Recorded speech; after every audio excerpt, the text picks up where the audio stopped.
24 जून को रिलीज होने जा रही पंकज त्रिपाठी की फिल्म शेरदिल को लेकर लोगों में काफी उत्साह देखने को मिल रहा है। और हो भी क्यों ना, पंकज त्रिपाठी जैसे बेहतरीन अदाकार की अदाकारी और श्रीजीत मुखर्जी का निर्देशन कमाल तो देखने को मिलेगा ही।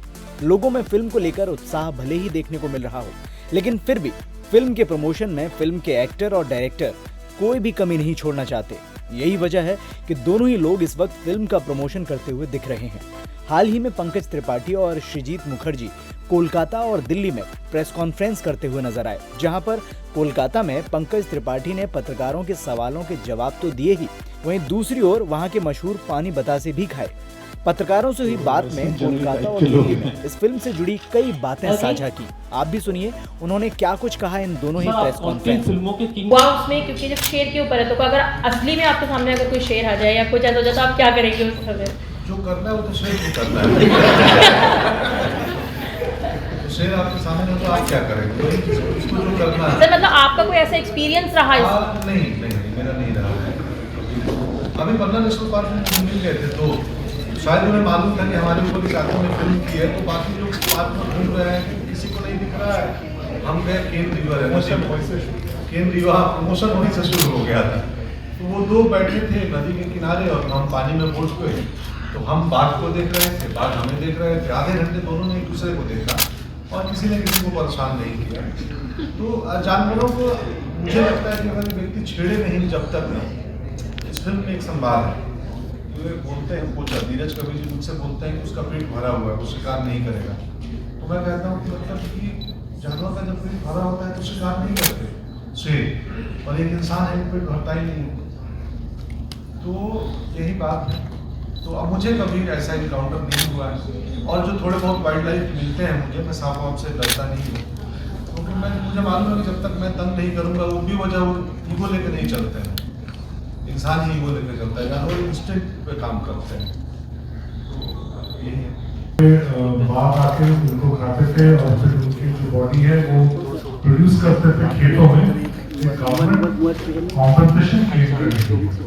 तो ये जब पुलिस को पता चला, पहली बात हुआ तो वो लोग बोले कि हमने उन्हें नहीं भेजा, वो लोग वॉलंटियरली गए हमारे परिवार को गरीबी से बचाने। तो ये जो वॉलंटियरली जंगल जाने का जो एक्ट है, इससे पहली बात तो ये पूरा जो चीज़ है, ये मुझे मैं बहुत ही चौंका और मैं बहुत ही स्टंड हो गया कि ऐसे भी हमारे देश में अभी भी लोग हैं जिनके लिए बाघ के हाथों मर्डर होना या मारा जाना जो है वो बड़ी बात नहीं है। पैसे के लिए वो भी कर सकते हैं। तो ये जो पूरा इंसिडेंट है वो बहुत ही मेरे लिए शॉकिंग था। और ये जो वॉलंटरीली जंगल जाने का जो एक्ट है, इसको हमने टर्न करके एक सटायर की रूप में प्रेजेंट करने की कोशिश की है हमने इनिशिएटिव।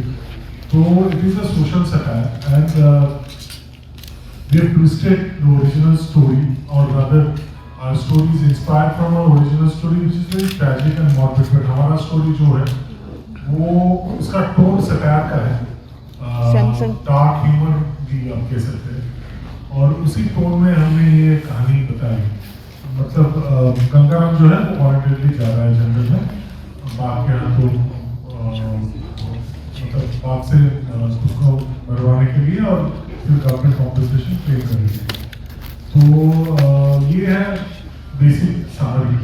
सर, आपको जो ट्रेलर में हमने देखा, you have exceptionally performed everything, and everybody can relate to you what you have portrayed on the screen. There is one of the scenes wherein you are scared by a sheer, and you tell that animal ki yes, I am Sherdil and I am not scared of you. What does that motivated you or to do that scene in front of that tiger? What made you say कि हाँ मैं Sherdil I am not scared? क्योंकि इन्होंने लिख के दिया था। मैंने लाइन लिख के दिए थे, जब बाघ मिलेगा तो तुमको ये लाइन बोलना है। So were you not scared of that? नहीं, हम रियल बाघ के साथ शूट नहीं करते हैं। हाँ, वो एनिमेशन नहीं है, बाघ रियल है, बट वो टेक्निक है फिल्म का। फिल्म मेकर्स या फिल्म स्कूल के बच्चों को मालूम होगा, बाघ भी रियल है, मैं भी रियल हूँ, लेकिन वो बाकी सिनेमेटिक तरीके से किया गया है, जिसमें हम दोनों को एक दूसरे से डरना नहीं पड़ा। फिल्म की शुरुआत में लिखेंगे कि इसमें किसी जानवर को हमने परेशान नहीं किया और ना ही जानवर ने हमें परेशान किया है, तो सर को बताएंगे। तो वो संवाद था, बट संवाद क्योंकि किरदार उस मोमेंट पे कहानी में पहुंचा है जहां वो इस स्थिति में आ गया है, वो शेर को ऐसा बोले। तो मैं पहली फिल्म है जिसमें मैं शेर से डायरेक्ट बोल रहा हूँ, काफी बात किया, बहुत बातचीत है। सर ट्रेलर में भी ऐसा दिखाया गया है कि आप जब बोलते हैं सारी चीज़ों का, आप उस प्रॉब्लम को आगे लेके आ रहे पूरे विलेज के लिए, आप पूरे विलेज की वॉइस बन के and you are telling them कि हाँ मैं तुम्हारे लिए जाऊंगा, बल्कि आपकी वाइफ उस चीज़ को अपोज करती है लेकिन आप फिर भी जाते हो, तो वो चीज़ वो देखो कहानी और किरदार हमेशा अभिनेता से बड़े होते हैं। जिस किस्म का बलिदान गंगाराम दे सकते हैं शायद जीवन में मैं न दूँ, या इनका जो एक्ट है उस एक्ट को लॉजिकल बनाने के लिए हमें बहुत कुछ लिखना पड़ा, क्योंकि लोग कौन आदमी मारते हैं क्यों जाएगा। बट तो हिंदुस्तान में दुनिया में ऐसी बहुत सत्य घटनाएं हैं जिसको सोचने के लिए तर्क समाप्त हो जाते हैं, क्या इसमें लॉजिक कैसे है। Thank you sir. I am Dimple Bhardwaj from Quick News. Sir मेरा सवाल ये है कि एक सीन आता है ट्रेलर के अंदर जिसमें आपकी जो वाइफ है वो आपको रोक रही है, वो कहती है कि और भी लोग हैं, आपको ही क्यों अपनी जान की जो कीमत है चुकानी है। तो आप कहते हैं कि एक को तो अपना बलिदान देना है तो क्यों नहीं मैं इस चीज़ को करता हूँ। सर ये वाली फीलिंग किस तरह से पूरी कहानी को आगे बढ़ाती है उसके बारे में जानना। ये तो डायरेक्ट सवाल है। एक्चुअली ये जो फीलिंग है और ये जो सेंटिमेंट है, ये गंगाराम का जो साइकोलॉजी है इससे जुड़ा हुआ है। और वो बंदा है ही ऐसा कि वो अपने गांव के लिए, अपने परिवार के लिए कुछ भी कर सकता है, और उसमें एक नेता बनने की एक तरह है। तो और असली नेता उसे लगता है कि वही है, मतलब उसे क्यों लगता है, एक्चुअली वही है कि जो अपने लोगों के लिए अपने आप को सामने ले आए और बलिदान। तो ये जो उसका जो ये सनक है, इस सनक की जगह से वो ये करता है। और मतलब असली घटना जो पिलीभीत में हुआ था वहाँ पे कोई सनक वनक नहीं था, वहाँ पे गरीबी से बचने के लिए वो वॉलंटियरली अंदर गए थे या फिर उन्हें भेजा गया था, जो भी।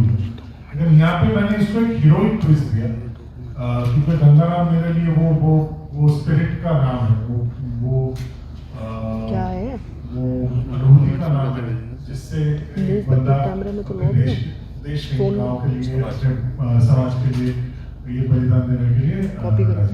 सर लेकिन वाइफ को कितना मशक्कत करनी पड़ी आपको मनाने के लिए कि नहीं मैं जाऊंगा, क्योंकि वो मना कर रही है लगातार। तो ये तो इसीलिए तो प्रचार करने आए हैं कि देखो आपको पता चलेगा, सब यही बता रहे हैं। लास्ट क्वेश्चन, जो व्यक्ति अपने परिवार के लिए सेंसिटिव होता है, संवेदनशील होता है, सोचता है, अक्सर देखा वो व्यक्ति समाज के लिए भी सोचता है। तो गंगाराम वैसे व्यक्ति हैं जिनका, और इनके कुछ हैं, बहुत सारे फैक्टर हैं जो हम पूरी कहानी नहीं बयान कर सकते। इसी के लिए हम ये बात कर रहे हैं कि 24 जून को अपने नजदीकी सिनेमाघरों में, या हो सकता है दूर के सिनेमाघरों में,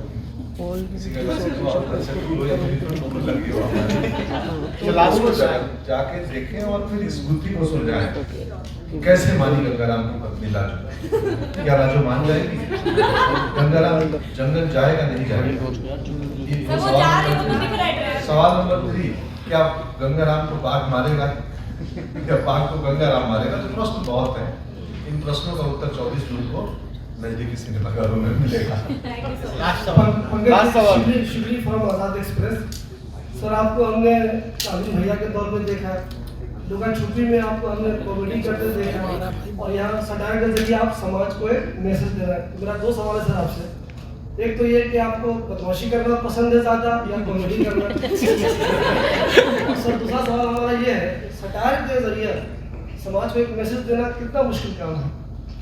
सटायर के जरिए समाज को मैसेज देना उतना मुश्किल काम नहीं है, क्योंकि प्राइमरली पहली नजर में लगता है कि कॉमेडी है, ह्यूमर हुआ, हंसने की बात। सटायर का यही असर होता है, कॉमेडी और सटायर का इतना ही मुझे लगता है अंतर, कि पहली नजर में आपको लगता है कि हास्य के लिए कोई की हुई घटना है या बात है, लेकिन उस बात का हंसने के बाद आपको सोचते हैं थोड़ा सा, जबकि कॉमेडी का पर्पस आपको सोचवाना नहीं, सिर्फ हंसाना होता है।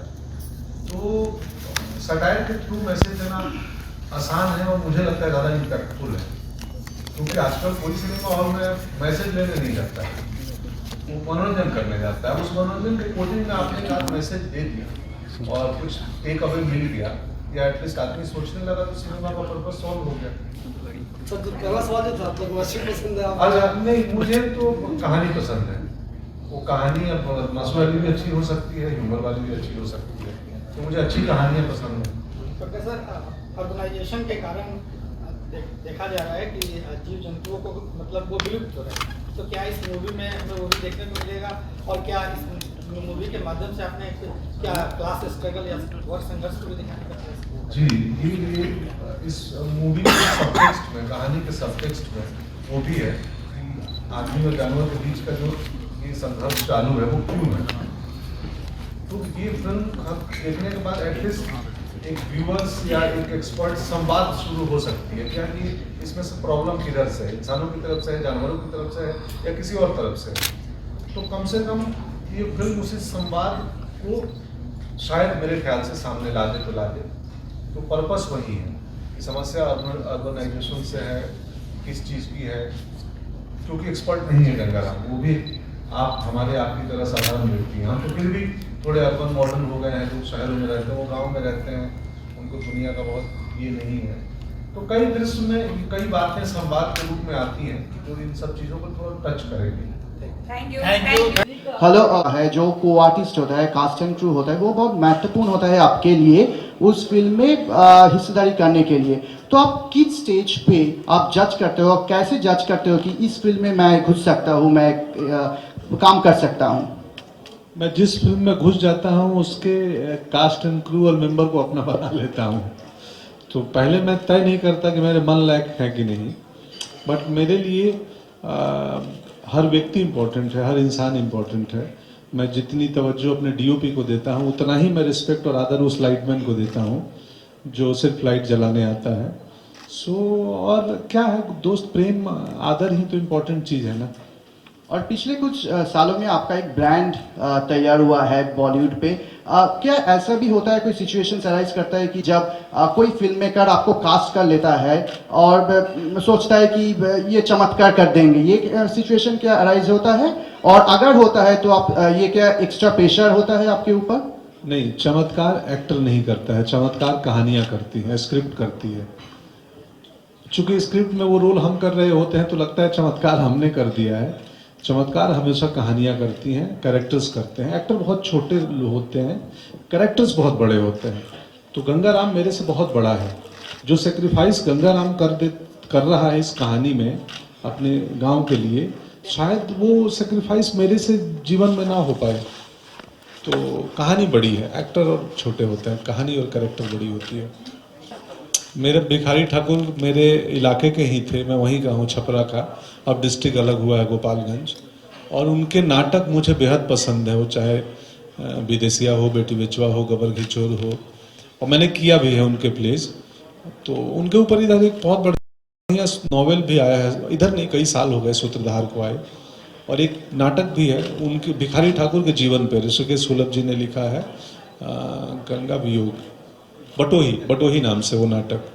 तो ऑफ कोर्स अगर मौका मिला और किसी ने बनाया तो भिखारी ठाकुर पे तो मैं ज़रूर करना चाहूँगा, क्योंकि माटी पानी एक ही है हम दोनों का। और एक चीज, भविष्य में कोई भोजपुरी फिल्म अपनी ओर से आप ऐसे बनानी चाहेंगे जो कि लीग से अलग हो, जिसके लिए भोजपुरी फिल्म बनना है? जी सार्थक मनोरंजन। जी जी जी अवश्य। ये मेरे मन में भी एक सपना है कि कभी मौका लगे तो मैं अपने मन लायक भोजपुरी फिल्म बनाऊँ।